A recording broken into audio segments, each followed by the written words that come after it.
Hai sobat, gimana kabar kalian? Semoga disehatkan selalu dan banyak rezekinya, amin. Jangan lupa untuk berlangganan. Dengan Anda berlangganan, Anda menjadi orang pertama di channel ini yang memiliki hak istimewa.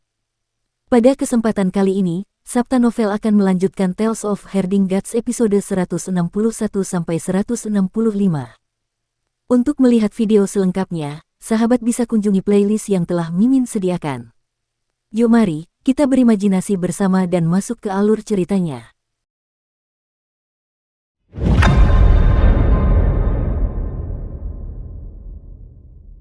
Tetua yang berantakan itu menutup matanya. Jika kau tidak bisa menemukan anak suci reinkarnasi, kau tahu konsekuensinya. Dukun Agung membungkuk dan keluar dari aula suci bersama tubuh bagian bawah Jagal. Saat dia keluar dari aula suci, suara berderak terdengar dari dalam aula seolah-olah ada sesuatu yang memakan tubuh Raja Dukun Gyatso. Mata Grand Saman berkedut dan rasa sakit yang tajam muncul dari pinggangnya. Dia telah dengan kasar menempelkan tubuh Saman King Gyatso ke tubuhnya dan menggunakan kekuatan sihirnya untuk menghubungkan mereka bersama-sama. Namun, daging mereka, serta tulang, urat, saluran meridian, esensi, ki, dan darah mereka tidak terhubung satu sama lain. Dia harus menggunakan pengobatan rahasia untuk menyatukan mereka dan mengubah tubuh Gyatso menjadi tubuhnya sendiri. Sejak dia mendapatkan tubuh Bacer, dia pikir dia akhirnya bisa maju satu langkah lagi dalam hidupnya. Dia tidak pernah menyangka Bacer masih hidup dan datang menemuinya. Lebih jauh lagi, karena tubuh jasmani Grandmaster telah layu, dia tidak berani terlibat dalam pertarungan hidup dan mati melawan Bacer, membuatnya tidak punya pilihan selain menyerahkan tubuh bagian bawah Bacer. Meskipun Saman King Gyatso tidak lemah, dia tetap tidak bisa dibandingkan dengan tubuh Grand Saman sebelumnya. Jika dia ingin berkultivasi kembali ke alam sebelumnya, dia tidak tahu berapa lama waktu yang harus dihabiskannya. Dukun Agung menahan rasa sakit dan membawa tubuh bagian bawah Jagal menuruni gunung. Kinmu sudah naik gunung bersama Jagal dan si buta sehingga mereka bertemu di tengah jalan mendaki gunung. Grand Saman meletakkan tubuh bagian bawah Bacer dan memberi salam, Heaven Han. Jagal melihat tubuh bagian bawahnya lalu melihat pinggang Grand Saman dan menggelengkan kepalanya, buat apa repot-repot. Aku tetap harus berterima kasih padamu karena telah merawat tubuh jasmaniku selama lebih dari 200 tahun dan tidak membiarkannya mati. Sudut mata Grand Saman berkedut dua kali. Kinmu mengeluarkan tubuh bagian bawah berwarna emas itu dan berkata, Dukun Agung, aku akan mengembalikan tubuhmu kepadamu, tidak ada gunanya bagiku menyimpannya. Otot-otot wajah Grand Saman berkedut saat dia menjawab dengan suara serak, aku tidak membutuhkannya. Anda dapat memurnikannya menjadi harta karun. Kinmu bertanya dengan ramah, saya melihat tubuhmu tidak terpasang dengan benar. Saya ahli dalam seni penyembuhan. Jika Dukun Agung dapat mempercayai saya dapat membantumu memasangnya dengan benar. Kau ingin mengambil kesempatan untuk menyakitiku. Grand Saman mencibir dan membawa tubuh bagian bawahnya untuk pergi. Kinmu menggelengkan kepalanya dan mendesah, semua dokter memperlakukan pasien seperti anak-anak mereka sendiri. Aku berencana untuk menggunakan tubuhnya sebagai pemanasan sebelum membantu kakek Jagal menyambung kembali tubuhnya. Bacer tersenyum, saya percaya pada keahlian medismu. Jika kita bisa kembali untuk mencari apoteker dan membiarkannya melakukannya sendiri, itu akan lebih baik. Namun, akan butuh waktu lama untuk kembali ke reruntuhan besar. Tiba-tiba dia berteriak, orang tua, apakah kamu masih hidup? Suaranya yang keras bergema di seluruh gunung. Suara kuno dan tajam datang dari Istana Emas Roland, jangan khawatir, jika Heaven Han belum mati, bagaimana mungkin aku bisa mati? Hantu tua ini ternyata masih hidup. Jagal tertawa dingin. Cepat atau lambat aku akan membuatmu mati. Ayo pergi. Kinmu menggendong tubuh bagian bawah Bacer dan mereka bertiga menuruni gunung. Si buta menoleh ke belakang untuk melihat ke arah gunung dan tampak tenggelam dalam pikirannya, orang di dalam sana sangat kuat. Jagal mendesah dan tersenyum, kurasa aku bukan lawannya tanpa tubuh bagian bawahku. Itulah sebabnya kau harus menemaniku ke sini untuk menghadapinya. Orang tua ini telah bereinkarnasi 17 kali dan hidup melalui 18 kehidupan. Rentang hidupnya mungkin telah mencapai 10.000 tahun namun dia masih belum mati. Aku telah bertarung dengannya beberapa kali dan dia sangat kuat. Kinmu berteriak, menjalani 18 kehidupan. Rentang hidup 10.000 tahun. Bagaimana ini mungkin? Bagaimana mungkin itu tidak mungkin? Kau seharusnya melihat dewa dan iblis yang telah hidup lebih dari 10.000 tahun di reruntuhan besar, benar kan? Sebenarnya, ada banyak hal yang menakutkan di dunia ini. Namun, kau masih muda sekarang dan tidak dapat berhubungan dengan makhluk seperti ini. Bacar melanjutkan, benda tua itu mungkin bukan iblis atau dewa, tetapi dia tidak jauh dari mereka. Dia tahu banyak tentang masa lalu dan banyak rahasia. Jika dia bukan musuh, aku tidak akan melawannya. Blaine menganggukkan kepalanya, memang ada beberapa makhluk yang menakutkan. Misalnya mataku. Dia menggelengkan kepalanya dan tidak berkata apa-apa lagi. Hati Kinmu sedikit bergetar. Mata Blaine dicongkel oleh seseorang, tetapi Blaine tidak pernah memberitahu siapa sebenarnya yang melakukannya. Apa rahasia di balik ini? Ketika mereka meninggalkan Istana Emas Roland dan berkumpul kembali dengan Ling Yuxiu, mereka pergi ke kota barbar di padang rumput. Kinmu membeli beberapa bahan obat di kota dan mengeluarkan kuali besar dari karungnya. Kakek jagal, aku harus merebus tubuh bagian bawahmu terlebih dahulu untuk menghilangkan darah dukun agung dan racun dukun di dalamnya. Ia menuangkan sebotol besar air ke dalam kuali dan menaruh bahan-bahan obat ke dalam air satu persatu. Ketika air mulai mendidih dan mengeluarkan aroma obat, ia kemudian memasukkan tubuh jagal ke dalam air. Hulinger khawatir, apakah itu akan dimasak? Si buta tersenyum dan berkata, jika kamu mencium aroma daging, itu pasti sudah matang. Jagal membalas dengan marah, tubuhku bahkan tidak bisa mati setelah dipotong oleh dewa, jadi bagaimana mungkin aku bisa memasaknya hanya dengan panci berisi air mendidih? Setelah mendidihkannya beberapa saat, Kinmu mengamati warna air obat dan membuka cawan obat untuk mengambil beberapa kodok hitam dan merah yang telah mengering. Kodok-kodok itu semuanya berukuran sama dengan kuku jari dan tersebar ke dalam kuali. Kodok-kodok itu tadinya sudah kering, tetapi begitu mereka masuk ke dalam air, mereka hidup kembali dan berenang ke sana kemari di dalam air yang mendidih sambil menyerap racun sang dukun. Tidak lama kemudian, beberapa katak itu mati karena keracunan. Kinmu mengganti kuali air lainnya dan mengulangi langkah yang sama sebanyak 9 kali untuk memurnikan racun dukun hingga tuntas. Ia melihat darah di tubuh bagian bawah jagal kembali berwarna merah dan darahnya mengalir secara otomatis di pembuluh darahnya seolah-olah masih hidup. Kinmu merebus satu kuali air lagi dan mengganti lebih dari selusin bahan obat untuk merangsang aktivitas daging dan darahnya hingga larut malam. Ling Yuxiu dan rubah kecil sudah tertidur. Banteng hijau juga sudah tertidur sementara Blaine duduk di lantai, tertidur sambil bersandar pada tongkat bambunya. Hanya Kinmu dan Bacar yang masih berjaga di samping kuali. Kinmu mengeluarkan pedang pelindung juniornya dan memberikannya kepada Jagal. Kakek Jagal, aku tidak dapat memotong tubuhmu jadi kau harus melakukannya sendiri. Kau harus memotong selaput daging yang tumbuh di tubuh bagian atasmu.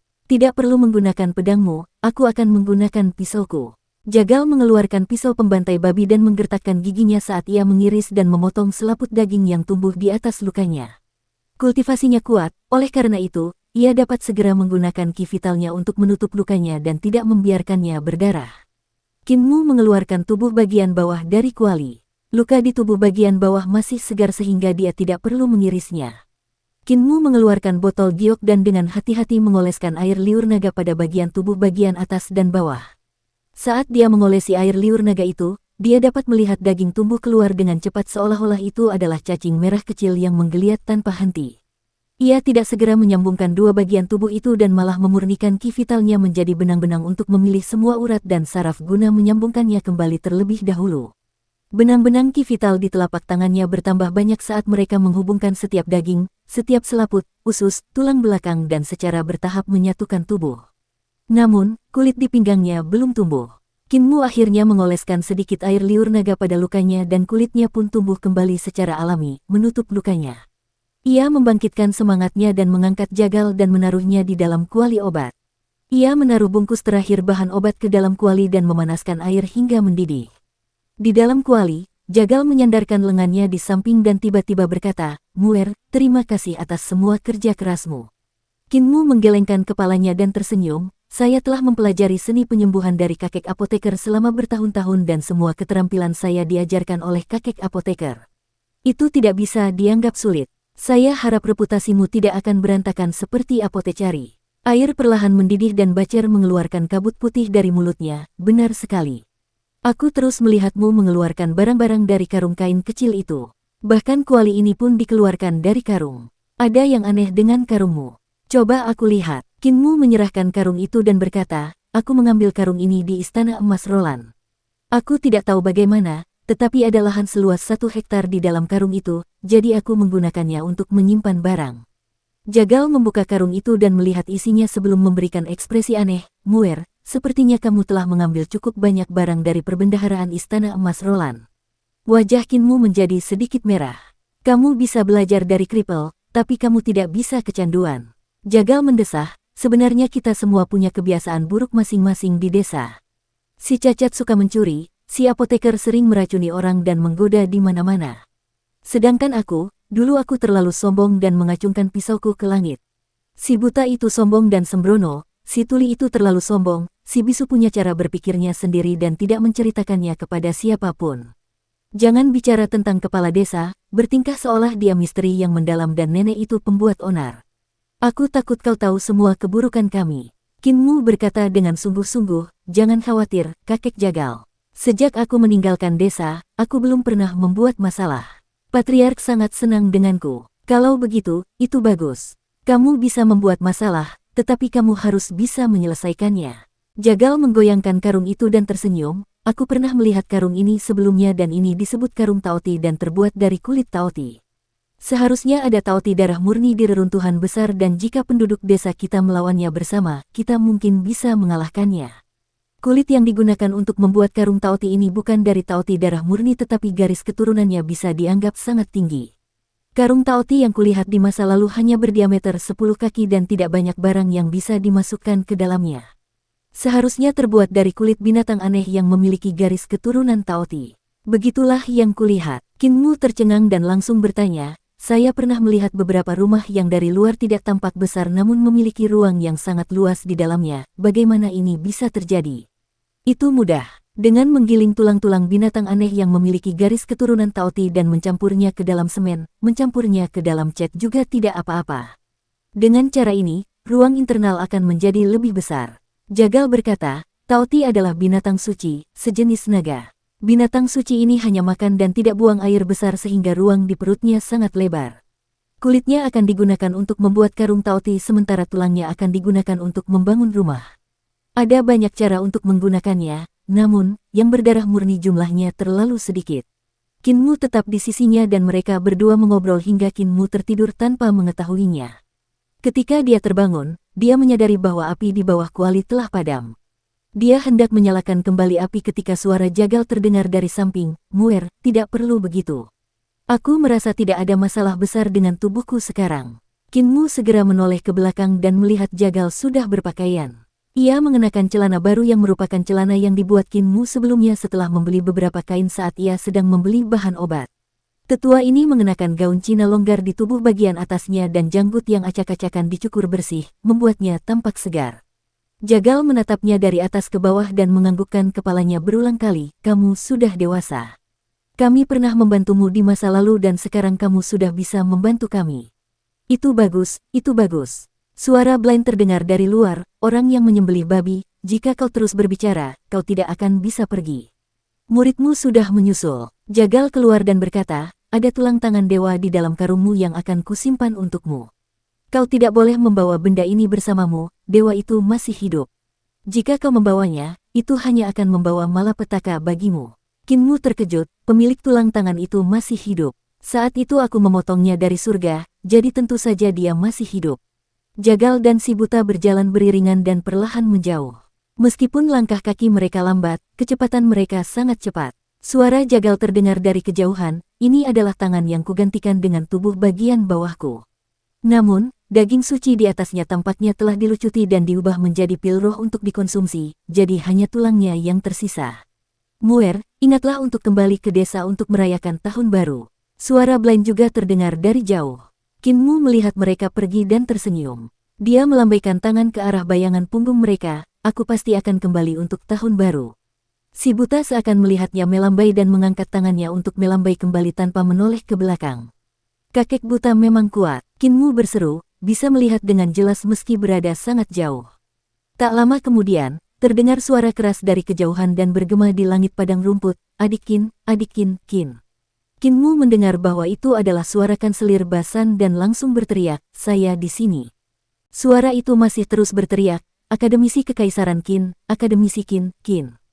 Kinmu menjawab lagi, namun suara kanselir Basan masih memanggil dari jauh dan dia menyadari, kanselir Basan mungkin masih beberapa ratus mil jauhnya dari sini.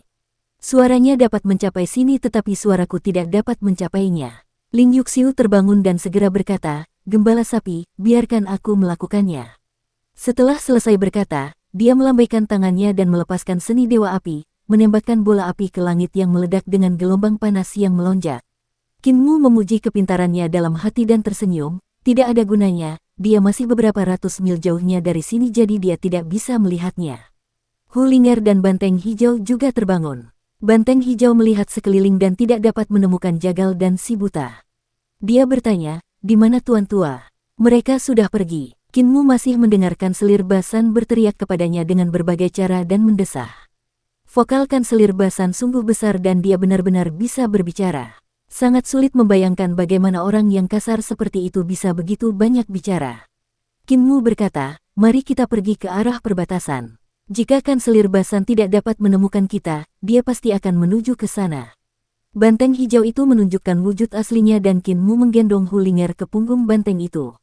Ling Yuxiu juga melompat. Banteng hijau itu melangkah dan berlari cepat menuju perbatasan. Qin Mu menatap gadis di sampingnya dan bertanya, apakah lukamu sudah sembuh?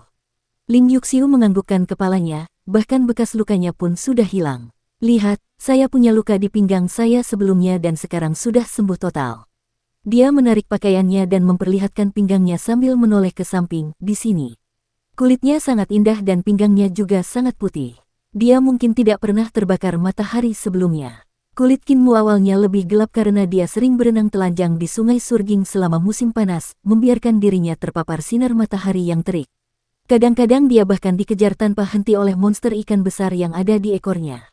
Sekarang setelah dia datang ke Imperial Cholege, Qin Mu tidak punya kesempatan lagi untuk berlarian telanjang sehingga kulitnya berangsur-angsur menjadi lebih cerah.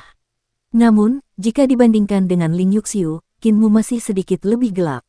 Qin Mu mengulurkan jarinya dan menyentuh lokasi lukanya. Dia masih bisa merasakan benjolan di lukanya. Ling Yuxiu merasa geli dan terkikik. Qin Mu berkata, jangan bergerak. Aku akan membantumu melarutkan darah beku itu, kalau tidak, akan selalu ada benjolan di sini. Ling Yuxiu segera berhenti bergerak dan mengangkat bajunya. Qin Mu mengubah ki vitalnya menjadi ki vital naga hijau dan benang-benang ki vital keluar dari ujung jarinya, dengan hati-hati menusuk kulitnya untuk melarutkan darah yang menggumpal. Ling Yuxiu hanya merasa mati rasa dan geli yang membuatnya tertawa lagi, kamu membuatku geli. Ada titik geli di sana. Qin Mu tidak mengangkat kepalanya dan berkata, sabar saja. Sebentar lagi tidak akan terasa geli dan akan terasa sedikit sakit. Setelah beberapa saat, Ling Yuxiu merasakan sakit yang menusuk jarum dan segera menunduk. Dia hanya melihat Qin Mu menggunakan sapu tangan Nature Fragrance Silk miliknya untuk menyeka darah beku yang mengalir keluar. Ketika darah beku itu mengalir keluar, tidak ada jejak yang tertinggal di kulit. Ling Yuxiu menurunkan bajunya dan mengedipkan matanya dengan polos, tabib, masih ada beberapa luka di punggungku, aku tidak tahu apakah itu akan meninggalkan bekas. Hu Ling'er menjawab dengan keras dan jelas, aku mengolesi luka di punggungmu dan sebelum aku mengoleskan obat, aku sudah memeras darah yang menggumpal untukmu. Darah itu tidak akan meninggalkan bekas. Ling Yuxiu menatapnya dan rubah kecil itu tersenyum sangat manis dan sangat palsu. Dasar rubah betina. Pikir mereka berdua bersamaan. Hu Ling'er mengedipkan matanya, saudari Yuxiu, berapa umurmu tahun ini? Tatapan Ling Yuxiu berkedip dan bertanya, berapa umurmu? Umurku 12. Umurku 16 tahun. Kamu 1 tahun lebih tua dari Tuan Muda. Ling Yuxiu merasa ada seekor rubah kecil yang menerkamnya dan menusuknya 2 kali di hatinya yang sakit. Rubah ini mungkin makhluk kecil, tetapi gerakannya kejam dan tak terduga, membuatnya tidak dapat membela diri. Dia sudah lama menyadari bahwa rubah kecil ini menyimpan rencana jahat. Setiap malam dia naik ke tempat tidur Qin Mu dan bertingkah seolah-olah dia tidak tahu apa-apa. Dia tidak memiliki sikap pendiam dan bertingkah sangat imut. Dan sekarang, si jalang kecil ini sudah mulai menyerang. Ling Yuxiu mungkin tidak terkendali dan tampak seperti gadis berhati besar yang terus terang dan lugas tidak seperti gadis-gadis lain, tetapi dia juga memiliki sisi telitinya sendiri. Dia tersenyum manis, Kakak Ling, bulu di telapak kakimu sangat lembut. Mengapa kamu tidak mencoba mengubahnya menjadi tangan manusia? Hu Ling'er menguap dan menyipitkan matanya, Tuan Muda menyukainya seperti ini. Kakak Ling, mengapa kamu belum berubah wujud? Tuan Muda menyukainya seperti ini. Lihatlah matamu yang berbeda dari mata kami. Tuan Muda menyukainya seperti ini. Ling Yuxiu telah kalah dalam pertempuran. Rubah kecil ini memiliki pertahanan yang tidak dapat ditembus yang menyerang balik setelah menangkis. Itu seperti seni ilahi biara petir besar, bunga di cermin yang dapat memantulkan serangan orang lain kembali kepada mereka. Dari siapa wanita jalang ini belajar? Ling Yuxiu bukanlah lawannya dan sedikit marah. Hu Ling'er merasa bangga pada dirinya sendiri. Di paviliun pendengaran hujan, dia telah berkonsultasi dengan para gadis paviliun pendengaran hujan mengenai teknik-teknik di bidang ini. Ling Yuxiu tiba-tiba tidak tahu apakah harus tertawa atau menangis. Dia sebenarnya iri pada rubah kecil, dia benar-benar kehilangan rasa hormat dari keluarga kekaisaran. Dia memiliki bentuk tubuh itu dan meskipun Qin Mu sedikit buta untuk mengatakan bahwa dia sedikit gemuk, penampilannya tidak buruk. Tidak peduli seberapa tajam gerakan rubah kecil itu, dia tidak berubah bentuk. Kemenangan sudah tergenggam erat di tangannya, dan sama sekali tidak ada alasan untuk cemburu pada perempuan jalang itu. Sebelum mereka mencapai perbatasan, Kanselir Basan akhirnya berhasil menyusul mereka. Ketika melihat Jagal sudah pergi, pria kuat ini tak kuasa menahan diri untuk tidak linglung, menangis keras dan mengumpat Heaven Knife di saat yang bersamaan. Qin Mu menghiburnya sejenak dan berkata, bukannya dia tidak merindukanmu, dia hanya tidak suka omelanmu, jadi dia pergi duluan. Sebenarnya, kakek Jagal sangat peduli padamu. Ketika dia mendengar kau dalam bahaya, dialah orang pertama yang bergegas. Berhenti menangis, kita sudah sampai di stasiun perbatasan. Bagaimana bisa Martial Han terlihat menangis terseduh-seduh seperti gadis kecil? Kanselir Basan menyeka air matanya dan mencurahkan kekesalannya kepadanya. Ia mulai menceritakan segalanya kepada Qin Mu. Sejak ia masih kecil, ia harus berdiri diam sebagai hukuman karena mengompol. Setiap detail kultivasinya, membantu Heaven Knife mencuci pakaian dalamnya, bagaimana Heaven Knife membawanya untuk mencuri sup bebek dari desa tetangga. Qin Mu menatap Ling Yuxiu dengan memohon dan dia mengangkat bahunya tak berdaya. Perguruan Tinggi Imperial. Patriark muda itu mengemas barang-barangnya tanpa suara ke dalam sebuah bungkusan kecil dan melemparkan pita yang melekat pada stempel resminya ke lantai. Sambil menggantungkan stempel resminya di pintu aula pembelajaran tertinggi, dia melirik Imperial College untuk terakhir kalinya dan tersenyum. Tetua disiplin berjalan cepat sambil membawa keranjang bambu yang tidak terlalu besar. Di dalam keranjang bambu itu terdapat payung dan barang-barang seperti gulungan kitab dan buku. Ayo pergi. Tak perlu membuat yang lain khawatir, sang patriark muda tersenyum. Keduanya berjalan menuruni gunung tanpa membuat siapapun khawatir dan saat mereka sampai di kaki gunung, naga kilin itu langsung berdiri dan mengibas-ngibaskan ekornya. Hidupku akan segera berakhir dan aku tak bisa lagi membawamu. Pemuda itu membelai kepala naga kilin ini dan menggelengkan kepalanya, jika kau mengikutiku, kau hanya akan menungguku mati karena usia tua. Teman kecil, kau bebas.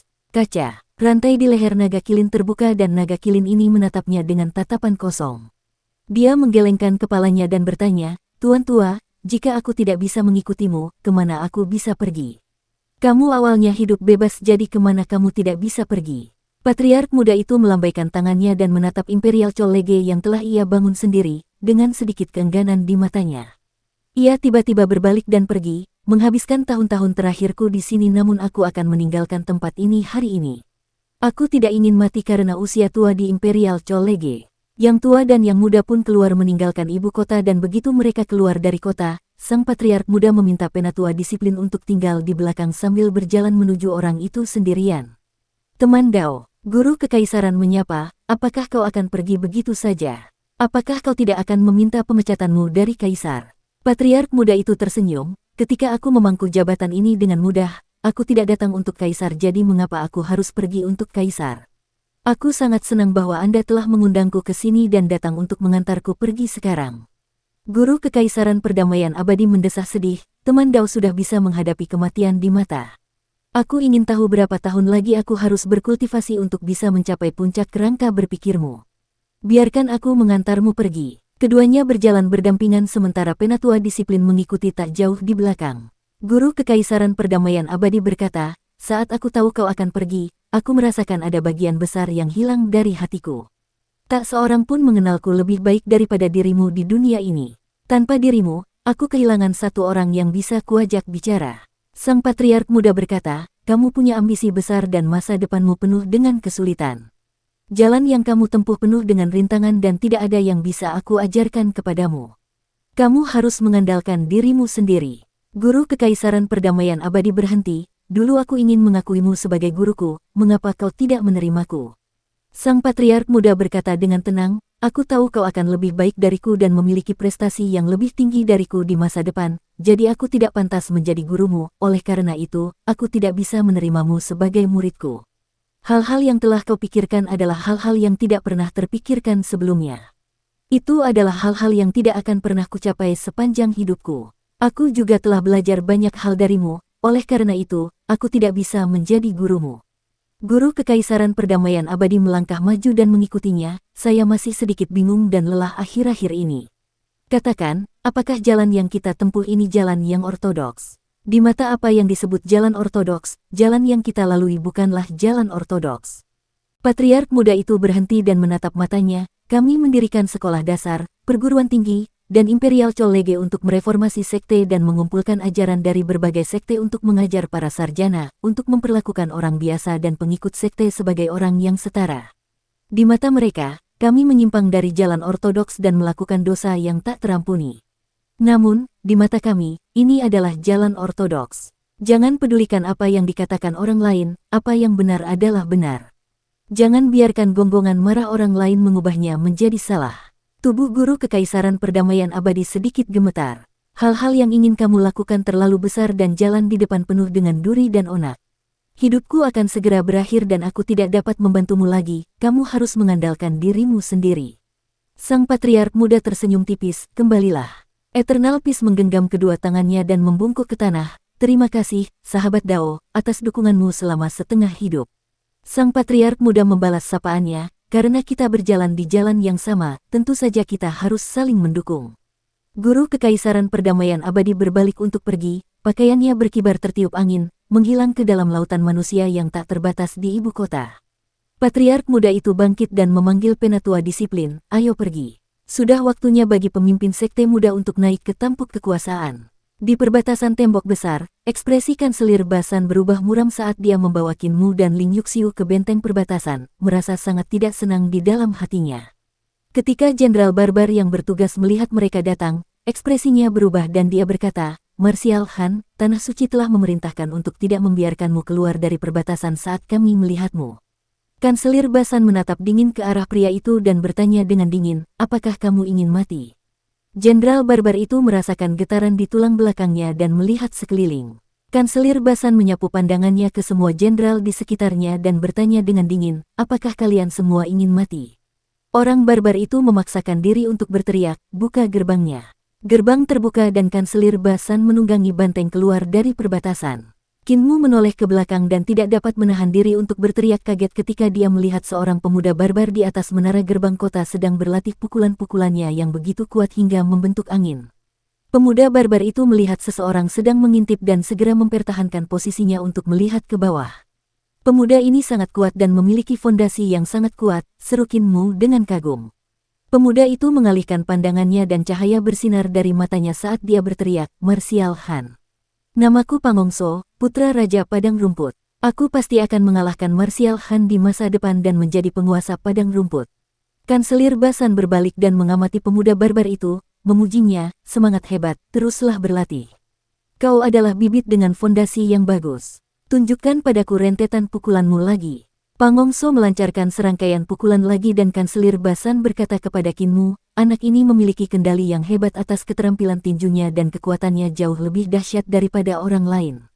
Bakat tubuhnya sangat luar biasa dan dia pasti akan menjadi orang yang sangat cakap. Qin Mu menganggukkan kepalanya. Gerakannya sama, kultivasinya sama, tetapi pukulan beberapa orang lebih kuat dari yang lain. Ini adalah bakat istimewa mereka yang tidak akan pernah bisa didapatkan orang lain kecuali rasa iri. Saya terkesan, selama dia tidak mati, dia pasti akan menjadi tokoh terkenal di Padang Rumput. Dukung terus channel YouTube Sabta Novel. Saat mereka berjalan menuju Kingman Pass, semangat Pangongso bangkit setelah menerima pujian dari Kanselir Basan dan berlatih lebih keras lagi. Tidak lama kemudian, seberkas cahaya keemasan melintas di langit dan seorang raja dukun mendarat. Dengan wajah muram, ia memanggil jenderal yang bertugas dan bertanya, apakah Anda telah membebaskan Martial Han? Jenderal yang bertugas itu menguatkan diri dan berkata, Martial Han memiliki kekuatan yang tak terukur, jadi bagaimana mungkin aku berani menghalanginya? Jika kita menghalanginya dengan kekuatan, aku khawatir akan ada banyak korban di pos perbatasan kita dan akan sulit bagi kita untuk bertahan melawan pasukan Eternal Peace. Raja dukun itu mendengus dingin dan hendak meledak ketika tiba-tiba dia melihat Pangongso yang sedang berlatih pukulan di menara gerbang kota. Dia terkejut dan senang ketika dia menunjuk ke arah Pangongso dan bertanya, "Anak siapa itu?" "Putra muda dari Han tertinggi Kekaisaran Barbar di kita, Pangeran Pangongso." Raja dukun itu tersenyum dan mengulurkan tangan untuk menangkapnya dari jauh. Tubuh Pangongso melayang tak terkendali dan mendarat di depannya. Bakat yang hebat, inilah konstitusi luar biasa yang dicari oleh Grand Shaman. Raja dukun itu mengukurnya dan memberikan ekspresi puas. "Anak suci reinkarnasi yang diperintahkan dukun agung untuk kita temukan akhirnya telah kutemukan. Pangongso, ikuti aku." Jenderal yang bertugas terkejut dan ingin menghentikannya, tetapi Raja dukun itu telah berubah menjadi seberkas cahaya keemasan dan membawa Pangongso pergi. Ketika dia membawa Pangongso kembali ke Istana Emas Roland, dia mengirim pangeran kecil ini ke Dukun Agung. Dukun Agung juga tidak bisa menahan rasa terkejut dan senang. Dia segera membawa Pangongso ke Aula Suci dan membungkuk, "Grandmaster, anak suci reinkarnasi telah ditemukan. Dia memiliki konstitusi yang sama dengan Grandmaster. Dia adalah bakat langka yang hanya dapat ditemukan sekali setiap beberapa ratus tahun di padang rumput. Grandmaster dapat bereinkarnasi sekarang." Terdengar tawa pilu dari kuil dan tiba-tiba seekor monster kurus terbang keluar. Dengan kepala di bawah dan kaki di atas, dia menempelkan dirinya ke Pangongso secara langsung. Sebuah ledakan yang mengguncang dunia terdengar dalam pikiran Pangongso dan jiwanya hancur berkeping-keping. Esensi terus mengalir keluar dari tubuh monster itu ke tubuh Pangongso. Pada saat yang sama, jiwa guru besar itu juga bergeser dan menanamkan dirinya ke dalam tubuh Pangongso. "Murid, ketika aku bereinkarnasi, yang seharusnya mati tidak mati dan yang seharusnya hidup tidak hidup. Ini mengubah takdir dan menentang tatanan alam sehingga pembawa pesan kematian akan datang untuk menangkap jiwaku. Atur formasi dengan benar untuk menghalangi pembawa pesan kematian." Dukun Agung segera maju dan mengeluarkan kuil-kuil untuk ditempatkan di sekitar Pangongso. Di kuil-kuil tersebut terdapat kerangka dari 17 kehidupan lampau yang ditinggalkan oleh Sang Guru Agung dan disempurnakan menjadi artefak magis. Tiba-tiba, ruangan bergetar saat angin dingin bertiup dari ruang dan waktu lain. Api di Aula Suci ini segera meredup saat sebuah perahu kecil perlahan melayang dari ruang dan waktu lain. Dunia itu gelap dan satu-satunya sumber cahaya tampaknya berasal dari lampu hijau yang tergantung di haluan perahu kecil. Lampu hijau itu redup dan ada seorang tetua duduk di bawahnya sambil melipat perahu kertas dan manusia kertas. Perahu itu perlahan mengapung menuju Aula Suci. Dukun Agung sangat cemas dan segera menuangkan semua kekuatan sihirnya ke dalam kuil-kuil. Di kuil-kuil itu, 17 kerangka emas itu tampak hidup dan berdiri berjajar di antara pintu masuk dunia lain dan dunia mereka yang sebenarnya. Sang sesepuh yang duduk di atas perahu itu dikelilingi oleh kegelapan tak terbatas dan melihat dari sudutnya, selain lampunya yang menyala di dunianya, satu-satunya cahaya lain adalah dari pintu masuk ke dunia lain dan pintu masuk itu saat ini diblokir oleh 17 kerangka. Dia mengangkat tangannya dan manusia kertas dan kuda kertas itu tampak hidup saat manusia kertas itu menunggangi kuda kertas yang berlari kencang menuju pintu masuk yang terhalang oleh kerangka emas. Sementara itu, manusia kertas di atas kuda mengayunkan pisau kertas dan pedang kertas mereka. Mereka membuka mulut dan tampak berteriak dengan ganas tetapi tidak ada suara yang keluar. Ke-17 kerangka itu bergerak bersama-sama dan terlibat dalam perkelahian dengan manusia kertas dan kuda kertas yang datang menyerbu. 17 kerangka emas ini membentuk formasi yang memiliki kekuatan luar biasa dan memungkinkan formasi tersebut melepaskan kekuatan yang menyaingi para dewa, namun, kekuatan dari dunia lain itu luar biasa mengerikan. Ketika pisau kertas dan pedang kertas itu menebas, bahkan kerangka emas Sang Grandmaster pun tidak dapat bertahan melawan mereka. Pisau dapat dengan mudah memotong tulang dan pedang dapat dengan mudah menusuk tengkorak mereka. Grand Shaman mengendalikan 17 kerangka emas dan bertahan mati-matian untuk menahan serangan manusia kertas dan kuda kertas. Sementara itu, Sang Grandmaster mempercepat reinkarnasinya namun ia melihat perahu kecil dari dunia lain semakin dekat. Tetua di perahu telah mengambil lentera dan berdiri. Keringat membasahi dahi Grand Shaman saat ia melihat perahu kecil itu telah terapung di jalan dan hendak menyeberang dari dunia lain ke dunia mereka yang sebenarnya. Sementara itu, sesepuh yang memegang lampu telah mengulurkan tangannya seolah-olah ia ingin mengulurkan tangannya dari dunia lain untuk menarik Grandmaster yang bereinkarnasi ke dunia itu. Tiba-tiba tubuh Grandmaster menjadi kaku dan dia terjatuh dari udara tanpa ada nafas tersisa sementara Pangongso membuka mata hitamnya yang berbinar. Tepat saat matanya terbuka, hubungan antara kedua dunia itu hancur. Manusia kertas dan kuda kertas itu terbakar sendiri dan berubah menjadi abu dalam sekejap. Sementara itu, tangan yang terulur dari dunia lain itu perlahan-lahan mundur dan menghilang. Di dalam aula suci itu, api tiba-tiba menyala kembali dan kegelapan yang tadi menyelimuti ruangan itu pun lenyap tanpa bekas. Pangongso menghela napas lega dan tersenyum, saya akhirnya berhasil. Selamat, Grandmaster. Grand Saman membungkuk. Pangongso melambaikan tangannya dan Grand Saman mundur. Menutup pintu aula, dia mendesah, jika bukan karena usia tua Grandmaster dan tubuhnya yang lemah, bagaimana dia bisa membiarkan Heaven Knife membantai jalannya? Sekarang Grandmaster telah bereinkarnasi, dia akhirnya bisa hidup di kehidupan yang lain. Dengan cara ini, tidak perlu khawatir tentang kekaisaran perdamaian abadi dan Heaven Knife juga tidak akan menjadi masalah. Di Kingman Pass, Kinmu melemparkan 2 botol giok kepada Kanselir Basan sebelum pergi membeli beberapa ramuan roh untuk memurnikan pil. Tuan Muda, Patriark sedang mencari Tuan Muda. Kinmu selesai mengambil ramuannya dan asisten toko obat itu berkata, Tuan Muda, silakan tinggalkan jalan ini secepatnya dan menuju ke Prefektur Harmoni. Kinmu tertegun sejenak lalu menganggukkan kepalanya. Dia kembali ke penginapan dan memurnikan kuali pil roh untuk menyembuhkan luka Kanselir Basan. Dia memanggil Hulinger dan meninggalkan perbatasan tanpa sepatah kata pun, menuju Prefektur Harmoni. Ling Yuxiu saat ini sedang mandi dan ketika dia selesai, Kinmu telah menghilang tanpa jejak. Dia tidak dapat menahan rasa terkejutnya dan segera pergi untuk bertanya kepada Kanselir Basan. Kanselir Basan juga tidak tahu kapan Kinmu telah pergi dan berkata kepadanya setelah berpikir sejenak, Putri, tidak perlu khawatir. Rubah itu juga tidak ada di sini jadi ini berarti adik laki-laki itu tidak diculik dan telah pergi bersama rubah itu. Ling Yuxiu sedikit kecewa. Kinmu tidak mengatakan apapun padanya dan pergi dengan tenang kali ini. Apakah ada kebutuhan untuk menjadi begitu misterius? Apa yang tidak bisa dia katakan? Kanselir Basan menghabiskan pil roh dan bangkit, Putri, mari kita kembali ke Imperial College. Mengingat waktu yang telah kita lewati, Kanselir Agung seharusnya segera mengundurkan diri. Kanselir Agung yang baru seharusnya segera memangku jabatannya. Mari kita kembali lebih awal. Kanselir Agung selalu menjagaku, setidaknya aku harus mengantarnya pergi. Ling Yu kultivasi mengerti. Sementara itu, pada saat ini, Kinmu telah membawa Hulinger maju dan mereka semakin dekat ke Prefektur Harmoni. Dalam perjalanan mereka, terjadi kekacauan dan kekacauan perang di mana-mana.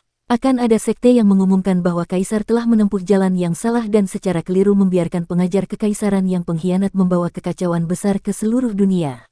Oleh karena itu, sekte-sekte memberontak dan ingin membersihkan kesalahan atas nama keadilan. Ketika dia tiba di kota Luo yang berada di samping Prefektur Harmoni, pertempuran terjadi di mana-mana di kota Luo. Orang-orang tidak memiliki cara untuk mencari nafkah dan tentara memadamkan pemberontakan di mana-mana.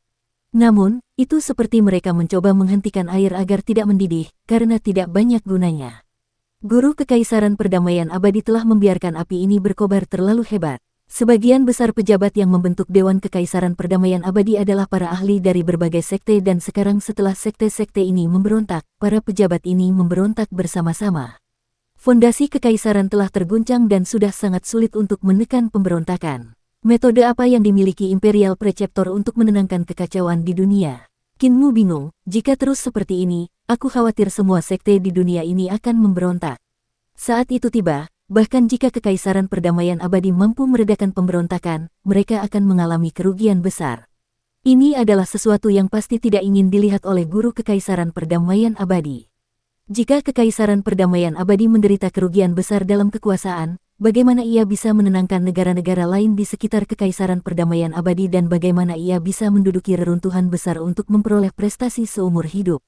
Di perbatasan kota Luo, Kinmu hanya seorang pejalan kaki dan dia bertemu dengan lebih dari 10 kelompok bandit yang menyerangnya. Beberapa bandit adalah praktisi seni dewa yang gelisah sementara beberapa adalah pejabat kota Luo yang telah berubah menjadi bandit untuk menduduki bukit-bukit dan bertindak sebagai penguasa. Dia mengandalkan kecepatannya yang tinggi dan mengeksekusi skill kaki mencuri surgawi milik Cripple ketika dia tidak dapat mengalahkan mereka, oleh karena itu, dia cukup aman. Jika Guru Kekaisaran Perdamaian Abadi mampu meredakan pemberontakan ini dan menundukkan atau melenyapkan semua kekuatan lawan dari Kekaisaran, Kekaisaran Perdamaian Abadi akan bersatu sepenuhnya dan itu akan sangat mengerikan. Kinmu tidak dapat menahan diri untuk berseru kagum atas apa yang dilihatnya di jalan. Di kota Luo saja, sudah ada banyak praktisi seni dewa dan orang dapat membayangkan berapa banyak praktisi seni dewa di Kekaisaran. Sekarang Guru Kekaisaran Perdamaian Abadi tidak dapat menggunakan kekuatan tersebut, Tetapi begitu pasukan pemberontak dilenyapkan atau ditundukkan, kekuatan kekaisaran perdamaian abadi secara keseluruhan tidak akan berkurang, malah akan ada peningkatan besar. Akhirnya, dia tiba di prefektur Harmoni dan keadaannya berbeda dengan kota Luo.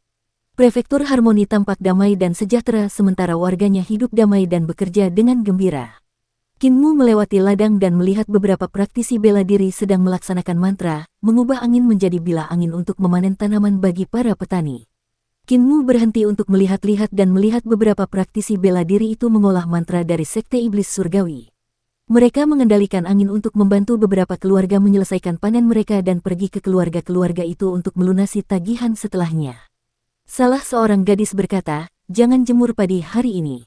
Nanti sore hujan." Beberapa keluarga itu mengucapkan terima kasih berulang kali. Beberapa praktisi ini melihat Kinmu berdiri di sisi lapangan dan merasa aneh. Gadis itu maju dan berhenti tidak jauh dari Kinmu sebelum menyapa, "Kakak senior, ada apa?" Kinmu tersenyum hangat dan bertanya, "Apakah kamu dari Balai Angin?" Gadis itu tercengang dan tidak berani menjawabnya. Kinmu tersenyum, "Aku telah melihat mantra yang kau gunakan sebelumnya adalah angin musim semi yang mendekati tanah, jadi aku bertanya. Apakah Master Balai Angin yang mengajarimu jurus ini?" Gadis itu ragu sejenak lalu berkata, "Dia adalah Master Balai Angin Lei Zengyin." Kinmu bertanya dengan rasa ingin tahu, "Master Balai Angin tidak mengajarkanmu gerakan ini sepenuhnya?" Praktisi bela diri lainnya maju dan seorang pemuda menggelengkan kepala, "Guru Balai Angin hanya mengajarkan beberapa jurus sekali-sekali.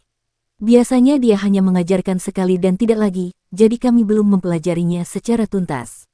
Kinmu mengedarkan ki vitalnya dan mengubahnya menjadi ki vital naga hijau sambil tersenyum, "Aku hanya punya waktu, biarkan aku mengajarimu." Lihatlah. Dia mengerahkan energi vital naga hijau di samping lapangan dan memperlihatkan angin musim semi yang melintas dekat tanah dan mereka melihat bilah-bilah angin yang seperti pisau melengkung merayap di lapangan seperti ular. Dengan 100 bilah angin yang dekat dengan tanah, mereka berlari cepat menuju kaki musuh. Gerakan ini bukan hanya sekadar menempelkan bilah pisau ke tanah. Anda juga dapat melakukannya dengan cara ini. Kinmu tiba-tiba mengetukkan kakinya ke tanah dan melompat. Ujung kakinya kemudian mendarat di bilah angin yang berputar cepat dan melesat maju sambil dibawa oleh bilah angin tersebut. Dia berdiri di atas bilah angin dan melancarkan mantra pada saat yang sama saat dia menyerang. Ratusan bilah angin melesat maju dan menutupi radius 20 meter saat mereka mengiris ke depan. Meskipun Spring Wind Traveling Close to the Ground adalah mantra biasa, kekuatannya tidak kecil. Sebaliknya, dengan jurus seperti ini, kekuatan Great Educational Heavenly Devil Scriptures dapat dilihat dari berbagai cara penggunaan jurus tersebut. Kinmu mendarat di tanah dan membubarkan mantra. Beberapa pemuda terkejut sekaligus gembira, Guru Balai Angin tidak pernah mengajarkan kita jurus semacam ini dengan menginjak bilah angin. Mereka segera berkonsultasi dengannya dan Kinmu duduk di samping lapangan untuk menjawab semua pertanyaan mereka. Dia menjelaskan keajaiban peredaran mantra ini dan cara mengendalikan kekuatan sihir dengan baik. Masih ada beberapa variasi pada gerakan ini dan bilah angin tidak harus selalu menempel dekat tanah. Kinmu sekali lagi mengeksekusi Spring Wind Traveling Close to the Ground dan tiba-tiba jarinya bergetar. Bilah angin berubah vertikal dan menyerang ke atas. Jalur mantra sebenarnya saling terkait dengan keterampilan pedang dan teknik pertempuran. Meskipun Spring Wind Traveling Close to the Ground adalah mantra, itu juga dapat berubah menjadi teknik pedang atau teknik pertempuran. Tiba-tiba dia mengeluarkan peluru pisau dan menggoyangkannya pelan-pelan. Pisau-pisau melengkung itu terbang keluar dari peluru pisau dan juga melancarkan angin musim semi yang melintas dekat tanah. Meskipun variasi gerakannya tidak dapat dibandingkan dengan mantra, kekuatannya meningkat beberapa kali lipat. Kinmu mengayunkan dua pisau melengkung dan cahaya pisau tiba-tiba membesar. Tangannya bergerak ke atas dan ke bawah dan cahaya pisau bergerak maju mendekati tanah. Jurus yang telah ia lakukan sebenarnya adalah angin musim semi yang bergerak mendekati tanah dan kekuatannya bahkan lebih kuat beberapa kali lipat dari peluru pisau. Kinmu menarik kembali pisaunya dan pisau-pisau melengkung itu terbang kembali ke peluru pisau satu demi satu. Sambil menoleh ke belakang, beberapa pemuda itu tertegun dengan pemandangan itu. Kinmu tersenyum dan bertanya, "Apakah kamu sudah mengerti?" Seorang gadis bergumam, "Bagaimana mantra bisa berubah menjadi keterampilan pisau, menjadi teknik pertempuran? Bahkan Hallmaster Lei tidak bisa melakukannya." Kinmu membimbing dengan sabar, "Siapa yang menetapkan aturan bahwa mantra hanya boleh digunakan sebagai mantra? Mengapa tidak bisa digunakan sebagai keterampilan pisau? Dan menggunakannya sebagai teknik pertempuran juga berarti membiarkan alam berjalan sebagaimana mestinya." Ketika Anda mengembangkan mantra, Anda tidak perlu lagi mengikuti cara-cara kuno dan dibatasi oleh pengalaman orang lain. Beberapa pemuda tenggelam dalam pikirannya. Kinmu menjelaskan inti dari keterampilan ini beberapa kali lagi dan ketika mereka telah mempelajarinya secara lengkap, dia bertanya, apakah kamu tidak bersekolah?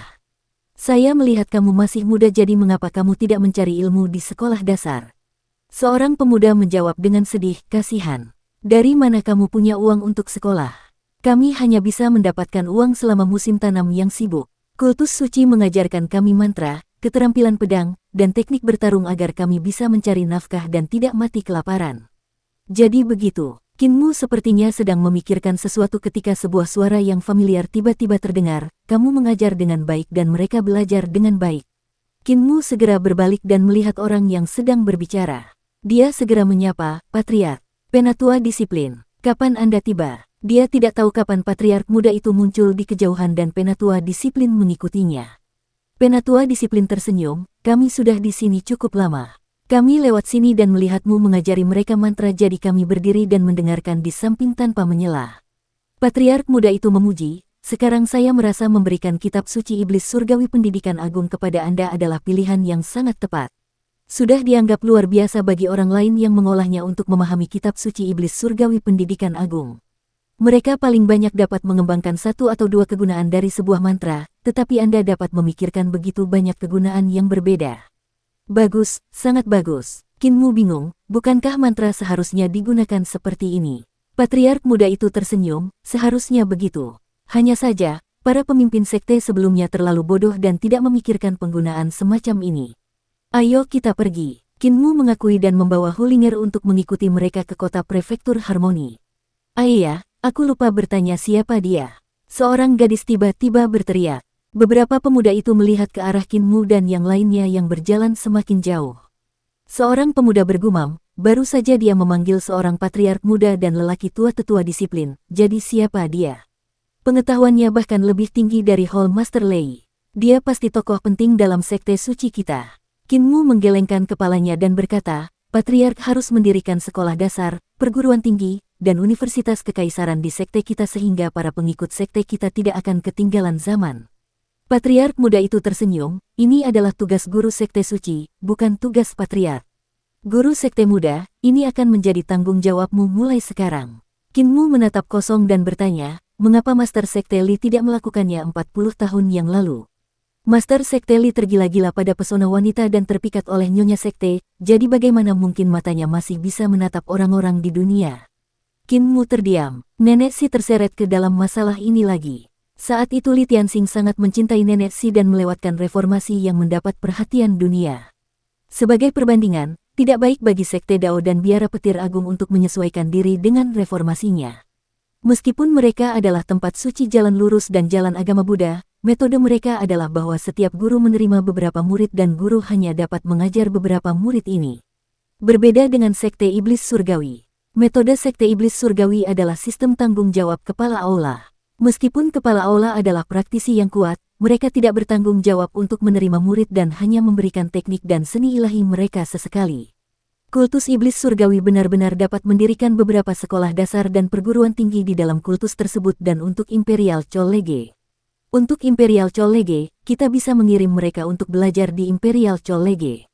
Kinmu menghitung, pilihlah murid-murid yang luar biasa dari sekte kita dan biarkan mereka mengikuti ujian Imperial Chollege dan biarkan Imperial Chollege membantu kita mendidik murid-murid kita. Dengan cara ini, sekte orang suci surgawi akan maju meskipun kita tidak menginginkannya. Sang patriark muda menatapnya dan mendesah, mengapa kamu tidak bisa lahir 40 tahun lebih awal? Dia membawa Kinmu ke kota dan warga sibuk ke sana kemari seperti benang yang ditenun satu sama lain. Kinmu tidak dapat menahan rasa bingung, mungkinkah markas besar sekte orang suci surgawi kita berada di kota ini?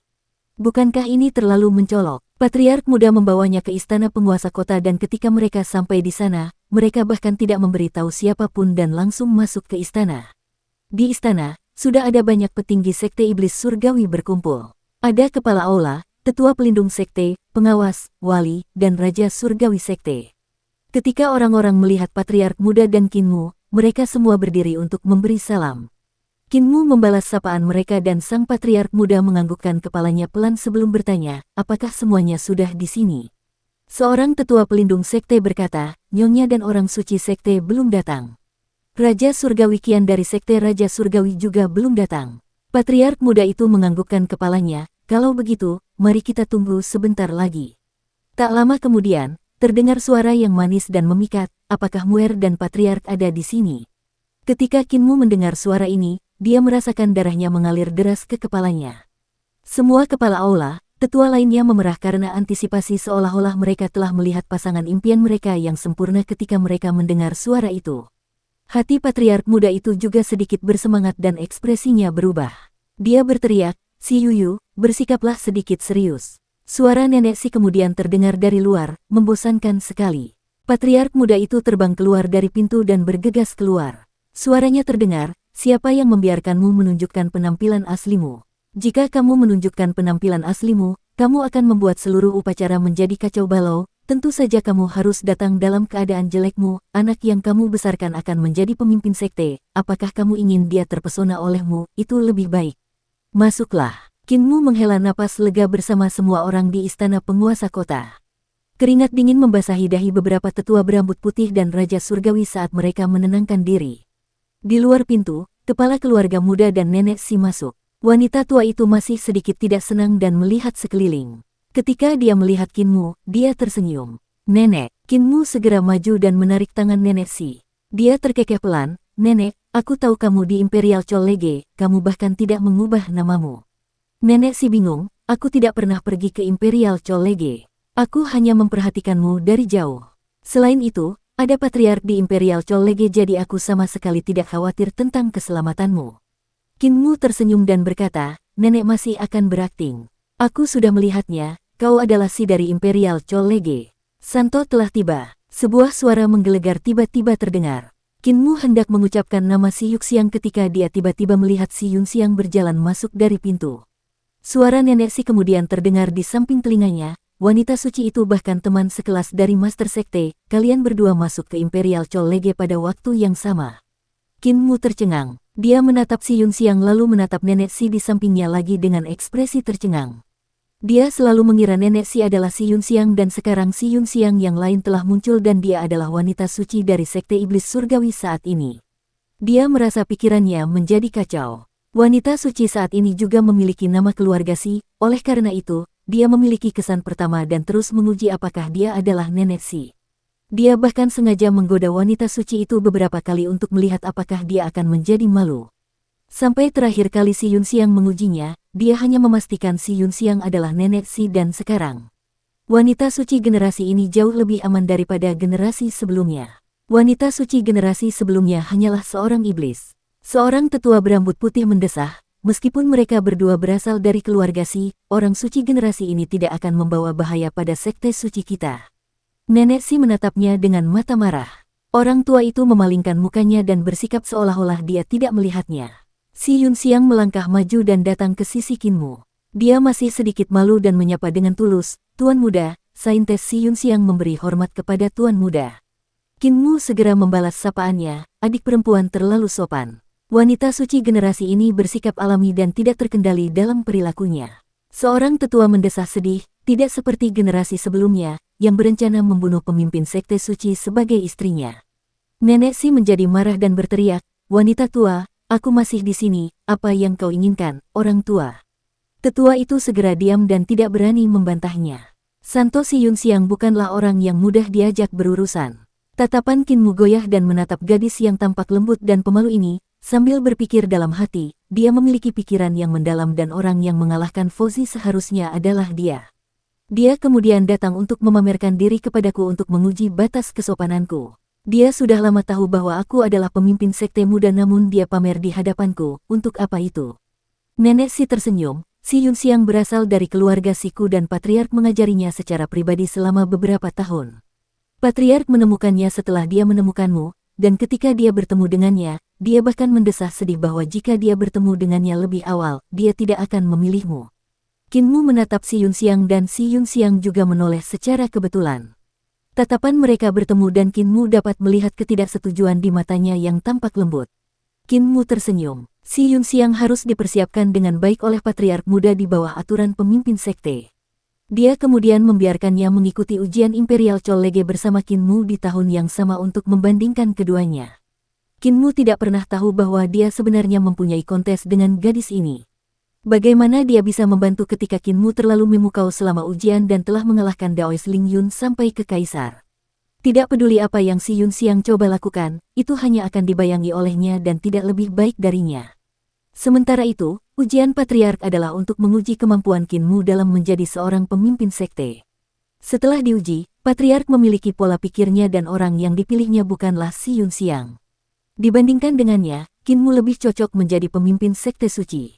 Akan tetapi, si Yun Xiang tidak menerimanya, oleh karena itu, setelah dia mengalahkan Fozi, dia datang untuk memamerkannya kepada Kinmu. Sang Patriark muda melihat sekeliling dan bertanya, Raja Surgawi Qian belum datang. Belum. Patriark muda itu mengerutkan kening. Raja Surgawi Qian selalu memiliki emosi yang membara karena kecemasan. Tidak peduli apapun itu, dia akan selalu menjadi yang pertama terlibat. Sekarang dia masih belum ada di sini, itu berarti dia sudah tidak bisa datang. Hal apa yang lebih penting daripada kenaikan jabatan pemimpin sekte? Hanya ada satu alasan mengapa Raja Surgawi Qian tidak bisa menghadiri kenaikan pangkat pemimpin sekte. Tuan muda sekte, Anda harus memperlakukan keluarga Raja Surgawi Qian dengan baik, kata Patriark muda itu dengan lembut. Hati Kinmu sedikit bergetar dan hendak bertanya ketika sang Patriark muda mengumumkan dengan sungguh-sungguh, 360 aula, kibarkan bendera kalian dan bertemu di gunung kedatangan suci. Suara mendesing, bendera-bendera besar berkibar dan seluruh istana tertutupi. Ketika bendera-bendera besar dikibarkan kembali, istana penguasa kota di kota prefektur Harmoni telah lenyap tanpa jejak. Tempat di mana istana penguasa kota berada hanya tersisa sebidang tanah putih. Ketika bendera besar yang menutupi kepala mereka menghilang, Kinmu melihat sekeliling dan sangat terkejut. Dia bisa melihat bahwa mereka telah meninggalkan kota prefektur Harmoni yang ramai dan tiba di tempat yang tidak terlihat seperti dunia fana. Di atas kepalanya ada langit yang melingkar dan di bawah kakinya ada pegunungan yang menjulang tinggi di atas tanah yang samar.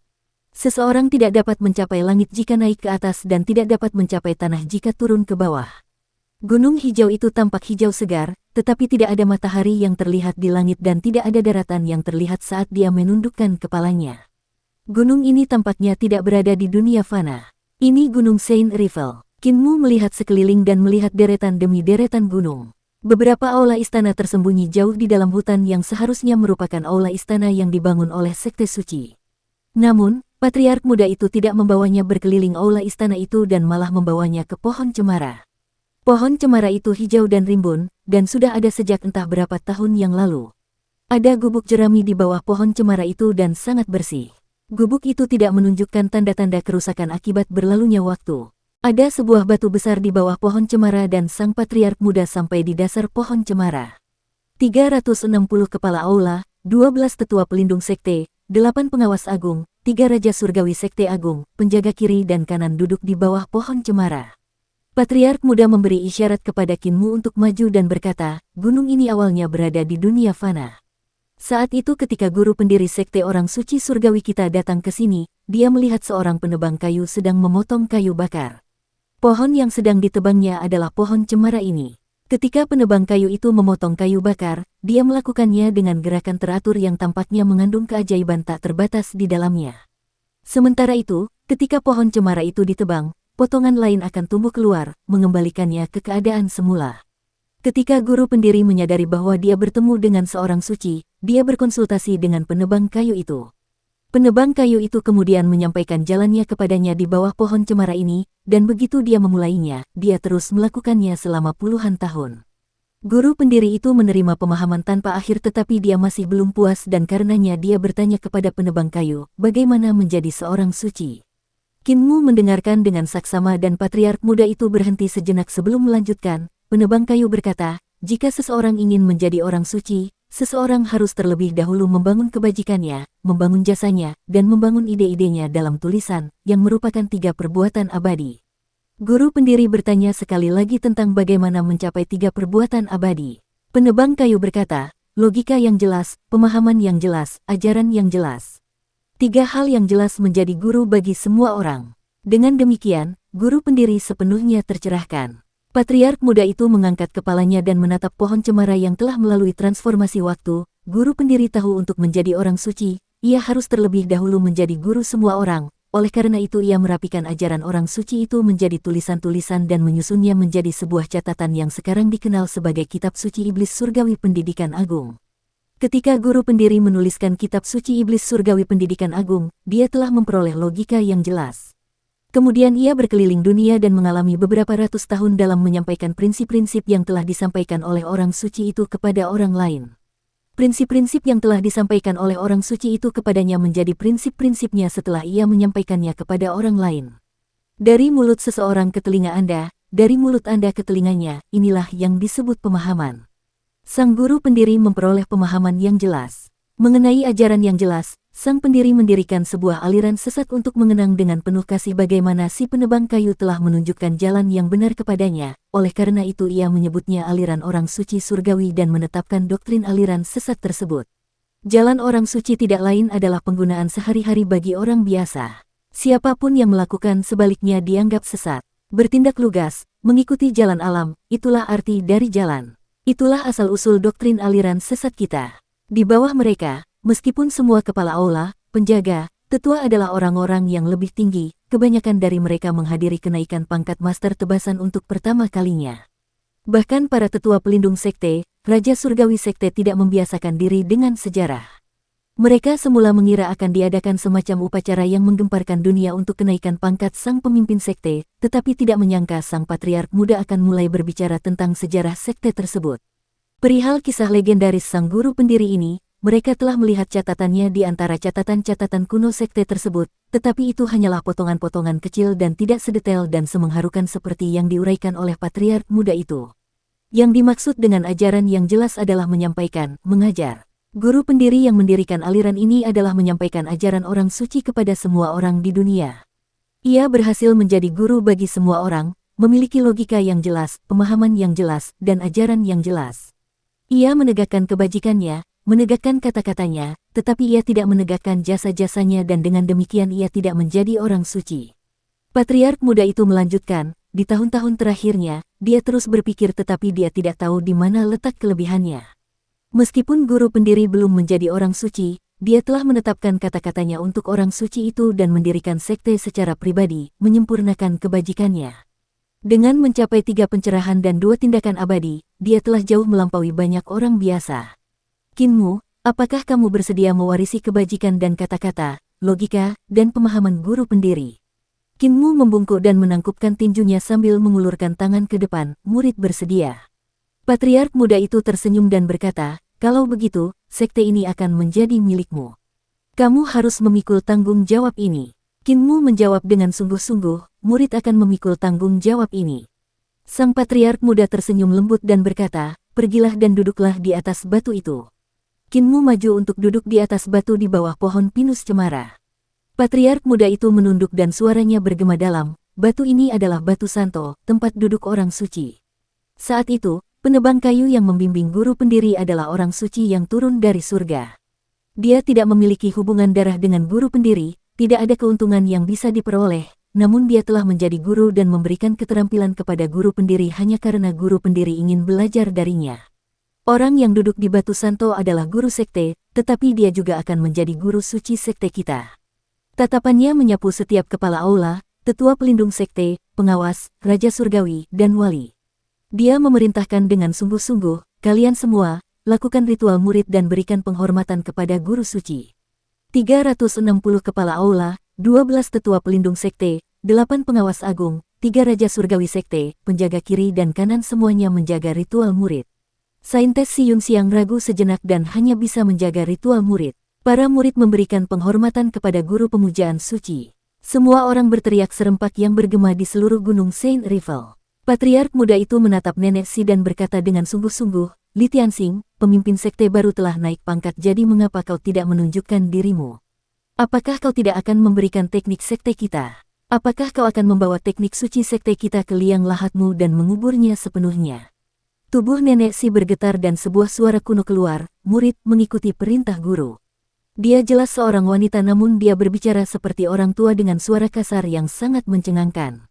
Namun, dia tidak berani bersikap tidak terkendali di depan patriark muda itu. Nenek Si datang ke hadapan Kinmu. Kinmu hendak berdiri ketika telapak tangan Nenek Si menyentuh dahinya. Cahaya keemasan bergerak maju mundur di dalam alis Nenek Si dan berbagai macam suara bergema bersama cahaya keemasan itu saat cahaya itu menembus ke dalam alis Kinmu dan ke dalam pikirannya. Master Sekteli, bisik seseorang di bawah. Pada saat ini, orang yang mengendalikan tubuh Nenek Si adalah mantan pemimpin sekte, Li Tianxing. Meskipun dia dibunuh oleh Nenek Si, dia juga telah menanamkan dirinya ke dalam hati daun nenek dan berubah menjadi iblis di hati Nenek Si, menunggu waktu untuk menggantikannya menjadi wanita yang paling dicintainya. Segala macam suara yang tidak teratur terdengar di benak Kinmu. Sepertinya ada ceramah dari 9 surga di atas sana, setan berbisik di samping telinganya, Buddha melantunkan kitab suci di dalam hatinya, terdengar sangat aneh. Suara orang suci, jantungnya tiba-tiba bergetar saat dia memikirkan sebuah kemungkinan. Suara itu adalah suara penebang kayu itu. Apa yang diajarkan oleh Master Sekteli kepadanya adalah kitab suci yang diajarkan oleh penebang kayu itu kepada guru pendiri.